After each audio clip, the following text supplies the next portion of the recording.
Hello friends, welcome to Rama's Arusuvai kitchen.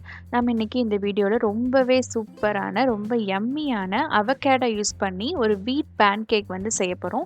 இது நல்ல ஒரு டின்னராக இருக்கும் உங்கள் குழந்தைங்களுக்கு. இந்த அவகேடோ பார்த்திங்கன்னா இதில் நிறைய விதமான நியூட்ரிஷன்ஸ், நிறைய விதமான சத்துக்கள் இருக்குது.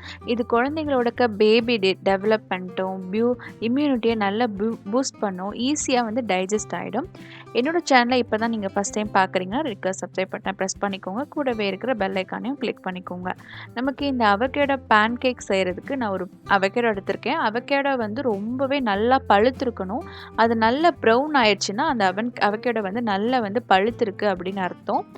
இப்போ பாருங்கன்னா இந்த அவகேடோ நல்ல ப்ரௌன் ஆயிருக்கு. இதை ஜஸ்ட் நீங்கள் கட் பண்ணிங்கனாலே உங்களுக்கு ஈஸியாக கட் பண்ணிடும். நடுவில் இருக்கிற அந்த பெரிய கொட்டையை எடுக்கிறதுக்கும் நீங்கள் இந்த மாதிரி நைஃபை வச்சு இப்படி ஒரு சின்ன ரோல் பண்ணிங்கன்னா அந்த கொட்டை வந்து ஈஸியாக வந்துடும். நான் வந்து அரை பழம் தான் எடுத்துக்க போகிறேன்.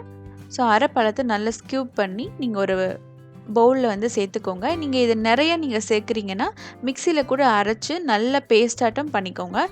நான் ஃபோக் யூஸ் பண்ணி நல்லா வந்து மேஷ் பண்ணிக்கிறேன். நீங்கள் ஒரு 6 மாத குழந்தையா இருந்ததுன்னா நீங்கள் இந்த அவகேடோவை இப்படியே மேஷ் பண்ணி கொடுக்கலாம். நான் வந்து பேன் கேக் செய்கிறதுனால இதில் வந்து கொஞ்சோண்டு வெல்லம் சேர்த்துக்கிறேன், ஜாக்கரி சேர்த்துக்கிறேன். ஒரு 1/4 கப் அளவுக்கு கோதுமை மாவு சேர்த்துக்கிறேன். உங்களுக்கு எந்த அளவுக்கு வேணுமோ அந்த அளவுக்கு நீங்கள் கோதுமை மாவு சேர்த்துக்கலாம்.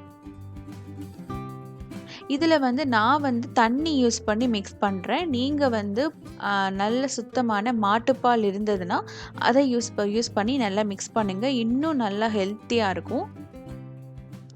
நான் வந்து இங்கே வந்து சுத்தமான அந்த கவ் மில்க் வந்து கிடைக்கல, பேக்கெட் மில்க் தான் கிடைக்கிது. அதனால் வந்து நான் வந்து யூஸ் பண்ணாது, அது பேக்கெட்டுன்னு சொல்ல முடியாது, பாஸ்டரைஸ்டு மில்க் தான் கிடைக்கிது. ஸோ அதனால் நான் இன்னும் கொடுக்க ஆரம்பிக்கலை.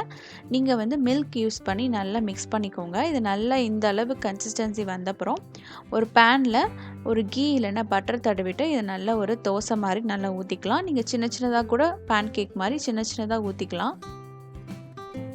இதில் வந்து கொஞ்சம் பொறுமையாக நீங்கள் திருப்பினா தான் இதை திருப்ப முடியும். நான் கூட கொஞ்சம் அவசரப்பட்டு திருப்பிட்டேன், அதனால் உடஞ்சிருச்சு. நீங்கள் கொஞ்சம் அதை நல்லா ஸ்லோ ஃப்ளேமில் நல்லா குக் பண்ணிவிட்டு மேலே நல்லா பட்டர் கீ எல்லாம் தடவிட்டு அதுக்கப்புறம் நீங்கள் டர்ன் பண்ணிங்கன்னா உங்களுக்கு ஈஸியாக டர்ன் ஆகுது, பிஞ்சு போகாமல் இருக்குது. நான் வந்து கொஞ்சம் சீக்கிரமாக, அதாவது தவா வந்து எனக்கு சூடாகலை, நான் வந்து தோசையை வந்து பேன் கேக் பண்ணிட்டேன். அதனால் எனக்கு கொஞ்சம் உடஞ்சி போச்சு. ஆனால் நீங்கள் வந்து நல்லா சுட்டு எடுத்திங்கன்னா உங்களுக்கு ஈஸியாக இந்த மாதிரி ஃப்ளிப் பண்ணுறதுக்கு வரும். நீங்கள் செய்யும்போது கொஞ்சம் மெதுவாக லோ ஃப்ளேமில் வச்சு நல்லா குக் பண்ணி எடுங்க. ரொம்ப டேஸ்ட்டாக இருக்கும், ரொம்ப ஹெல்த்தியாக இருக்கும். நீங்கள் வந்து இதை பிரேக்ஃபாஸ்ட்டுக்கும் கொடுக்கலாம், டின்னருக்கும் கொடுக்கலாம். நான் இதுக்கு மேலே கொஞ்சோண்டு டேட் சிரப் வந்து நான் சேர்த்துக்கிறேன். இந்த டேட் சிரப் வந்து ஹோம்மேட் தான். இந்த டேட் சிரப் எப்படி செய்யணுங்கிறதுக்காக கூட ஒரு வீடியோ போட்டிருக்கேன், நீங்கள் போய் செக் பண்ணி பார்க்கலாம். ரொம்ப ஹெல்த்தாக இருக்கும், அயர்ன் ரிச்சான ஒரு avocado pancake. Taste wise பார்த்தீங்கன்னா சூப்பராக இருக்கும், உங்கள் குழந்தைங்களுக்கு ரொம்பவே பிடிக்கும். நீங்கள் வந்து கண்டிப்பாக செஞ்சு கொடுக்கலாம். என்னோடய சேனலில் நிறைய வந்து பேபி ரெசிபீஸ் இருக்குது, நீங்கள் அதையும் செக் பண்ணி பார்த்துக்கோங்க. இந்த வீடியோ உங்களுக்கு பிடிச்சிருந்துச்சா சேனலை மறக்காமல் சப்ஸ்கிரைப் பண்ணிக்கோங்க, லைக் பண்ணுங்கள், கமெண்ட் பண்ணுங்கள், ஷேர் பண்ணுங்கள். Thank you for